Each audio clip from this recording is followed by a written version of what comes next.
We are talking Emmerdale now in a very important storyline that's seen Dr. Liam hiding some worrying symptoms. What are you doing? Oh, my God. I'm going. No, please stay. When I need to go, I need to go. And when I do go, I don't empty. And then I go again and again. How long have you been like this? Just a few weeks. Months. Well, Dr. Hilary is here to talk about this, and we saw Liam there having all sorts of issues. Not, of course, all men get these symptoms, but let's join Jonny and talk to him, because this is a very, very important storyline. He's a doctor. I'm shouting at the television. He's a doctor. Why is he not doing this? Why is physician heal thyself? So what's going on there?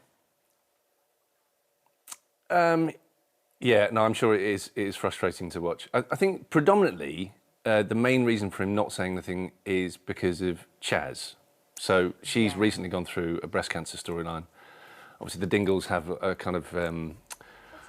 there's a genetic cancer issue that runs through the family. So I think in his head, he feels like he just wants to absolutely ensure that if he does suggest that any of these symptoms could be cancer, he needs to be absolutely certain. Otherwise, you know, he could just be causing undue distress. Sure, and you can understand that from the way that we've seen that relationship and how difficult it's been for her to go through all of that, and how, you know, your character has helped her through that.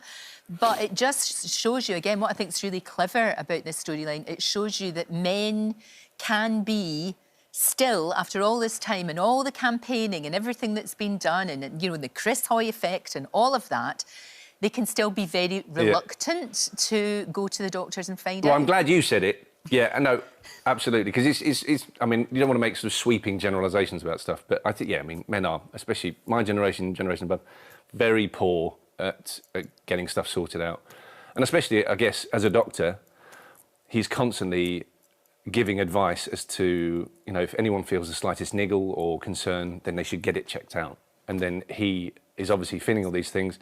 I guess as well, as a doctor, you detect symptoms and you have a multiplicity of, like, possibilities. Yeah. So maybe he's just sort of painted himself into a corner slightly. Yeah. But yeah, I mean, men, there is definitely a tendency of just kicking the can down the road. It'll be all right. It'll probably pass. And that's what a lot of men do. They really do. Yeah. You've worked very closely on Emmerdale. You know, obviously all the writers, producers and yourself with Prostate Cancer UK. I mean, if this gets... And this is what I always say about our soaps and our dramas, that they can do such a great job of raising awareness, because you can do all the campaigns in the world, but people really relate to you, relate to the character you play.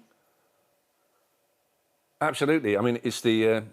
I think it's the unique selling point of a soap continuing drama, is that you have the opportunity to watch storylines played out in real time, day by day by day, and also you're watching characters that you've invested in over the course of years. So, yeah, I mean, it's not the same as watching a 6-part drama or a feature film. You're watching characters that feel like part of the family a lot of the time. So, if issues are raised, then, you know, if it's said lots in the past about topical issues, but if one person watches this and goes, oh, maybe I should get it checked out, and then manages to nip a problem in the bud, then we've done a great job. You've absolutely done your job. And as I said, Dr. Hilary is here. We saw that Liam's had this problem of wants to keep going to the loo, but never feels like he's emptying his bladder, kind of thing, you know, and he has to go back again. Yeah. So that's a common symptom of an enlarged prostate. Right. Now, most enlarged prostates are going to be benign, but 1 in 10 might be cancerous. So it's a really good storyline. We're raising awareness, and he's absolutely right that doctors are often the worst patients. I know. Because, one, they're busy, so they never get round to doing anything. Doctors aren't used to going to see another doctor to talk about their own symptoms, and they put things on the back burner. They kick the can down the road, as John's just said. So this is a problem, but to raise awareness is good. Now, a lot of men who develop prostate cancer, 1 in 8 will, in their lifetime. Gosh, many high, men with prostate cancer will die of something else. They'll die with it rather than of it. Okay. But younger men who get an aggressive form of prostate cancer may or may not get symptoms.